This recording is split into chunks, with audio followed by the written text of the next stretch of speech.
luching bafataba sindok payai voter phatrabadi sindok payade kanana karma matamda ihan hana haikibano haibadumak khangdrabasu matam pumnamakta sumdunata lairaba mipum khudingmakna yanaraba wafamni masibo kanana lali hairugani anaubu wafam oidre mikhal pangthokpa horakpadagi mipum khudingmakna khangnaraklaba asigumba achumba wafamni hairibasi tabak oina pangthokpa ngamlabra yamna phajaba araiba wahangni haina lawbasu yai adubu paukhumdi araiba oide maramdi sindokpa yariba phatraba lusingba sing adu sindokadaba sindokpa ngamliba voter sing adu phatrabadi kari upai lei madumakni ngasi lamdam masida lekha tana chanarakliba sumthokpa yana sumthokpa ngamdreba aikhoya soiba si ngasi lamdam masida pangthokliba mikhal asidi mikhal natte voter singe hak leiba yonbagi achauba karbar amani haina lawbada lalagadra sel leitaba mi bhole pangamra bhole pa yade haibadi leite adubu kaba ngamde haibadi chamada chama chumlaba wafamni mamangda pangthokkiba mikhal sing aduna lengdraba sakhine sel paidaba kana kaba yaukrabage kabagi wadi thapna leikhre thambu thamkisi lepa phawba phangkidabana ayambani masek mangal naiba lepak pairak payai haina panaba political party ki ticket phawba leiba yonbada chanakhibana phangpham thokpa mioi kaya phangkidabana ayambani masak naiba political party amada yauduna primary member dage hoduna matam sangna wak tawjaraklaba mioi kaya party du ki ticket phangdaduna mikhal da mirep oikhidaba mioi kaya yamna yamkhrabage mikhal laktringeida mirep oirani haina yamna thajana party du ki phiral paiduna kendra sinba thungna chatuna vote khoma loiraba matungda party ki ticket lauthorakpada party da yauraktaba mioi da pikhiduna phiral chingthanaba phiral khomjilaga mai thaduna yaningdaba phongdokkiba thawong masing khangdana thengnakhre anauba wafam oidre ngasidi party ki ticket tagi horaga mirep mikhal mantri phangba phangdaba loinamak sel amadi wachat wanom gi makha ponkre achumba sengba haibado microscope thanduna yengbada uba phangdre dictionary dagi mayek mutkhre achumba pamjaba mioi sing angauba tahore kari thokle ngasidi ware na waba haibabo masi mangaire lamdam masi awaba pandom lomde lengak haiba posakto lamdam masi da leiri bra hangnarakle lamdam masibo lengak na ngakadaba natra Leibak Ngakpagi damakta natra makoibo lengak pa kaunariba lengak pa yaudraba lengak ni ngasi lamdam sida leiriba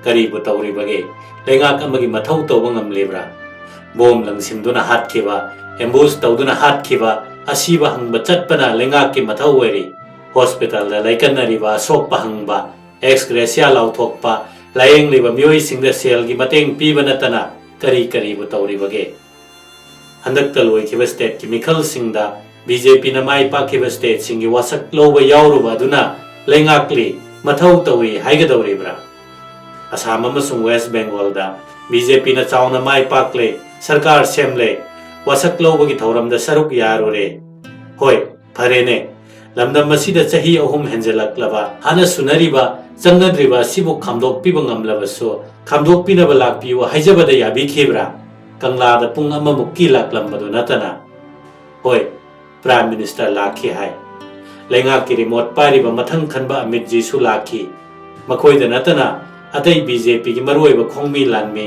hangam mathau kaya ama su lakhi hai aikhoi gi ngasi gi lamdam masida lingleba mamit mamai pandriba sabal oidriba lenga kasibo sembi sabiriba Brahma Vishnu gumbagi saktam lauriba Modi amasung Amit pu pelhannaba sak utpa chatluba soiramba yai wasaklaba matungda Subendu Adhikari amasung Hemanta Biswa Sarmana makhoi gi state ki miyam gi yai phanabagi damakta ahamba oina pangthokadaba thauram kaya lauthokkiba adudi aikhoi gi chief minister di tadaba jala Subendu Adhikari na wasakloraba matungda West Bengal ki chief minister oina ihan hana pangthokkiba tabak haiba taragadi Bangladesh ka tainaba ngamkhai samal khanaba lam hector satruk BSF ka transfer tawkhiba aduna oikhi Trinamool Congress na Leibak pairingaida center ki BJP lengakna chahi taruk takna bada mai pakpa ngamdana leramba thabak ado Subendu adhikari ge leingakna minute 15 da pangthokki haibagi report lei.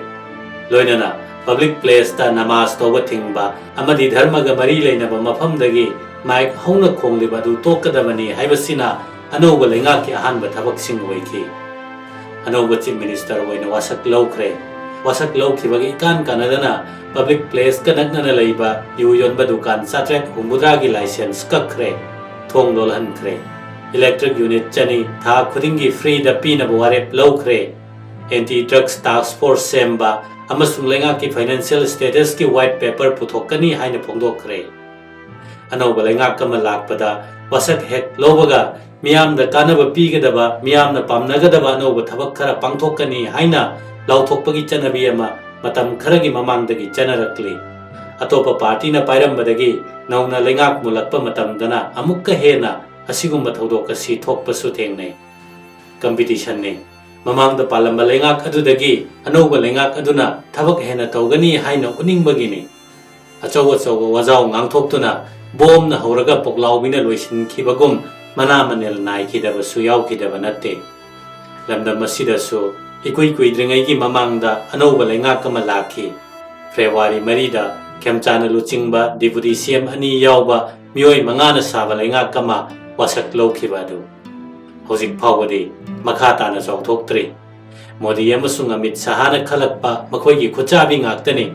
Makhoina machin thokna haidrabasu handaki asisu double engine leingakni. Adubo double engine ge leingak wasakpada prime minister amasung home minister lakhide. Atai state komna open da achoba ground da wasakhide governor gi banglo manungda loisenki.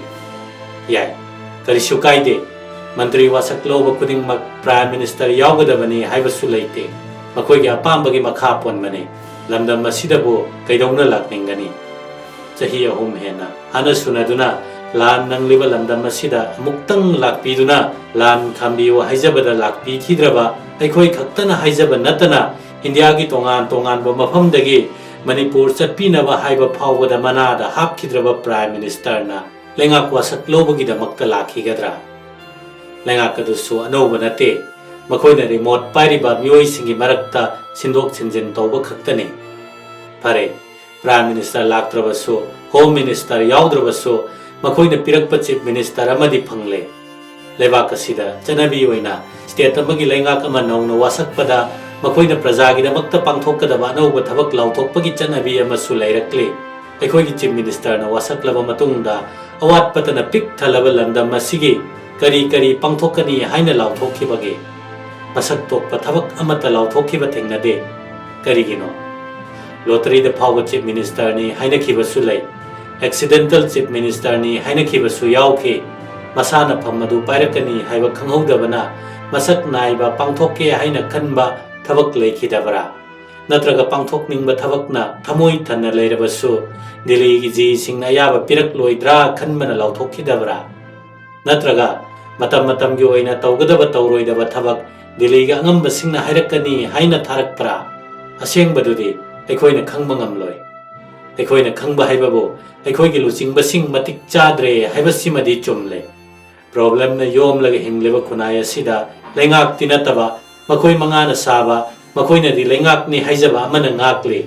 Pumnamak asi phatre haina khanglabasu masi sindokpa yadaba praja singna thokhanbani. Voter oiriba praja singna pharamlagadabo asuk yamna waramgadra. Aikhoina Leibak Ngakadaba mioi khaludabagi dasane ngasi aikhoina phangleba. Phare hojikti hongdokluba yararoi chahi ama mukti khanglasi. Mikhal lakadaba kuidre center gi leingak na pamlabadi mathang chahi gi February phawgi manungda pangthoklaba yai. Matam madudadi Leibak Ngakadaba Meehud Khallasi matik chadaba luching basing waraknaba tanjani.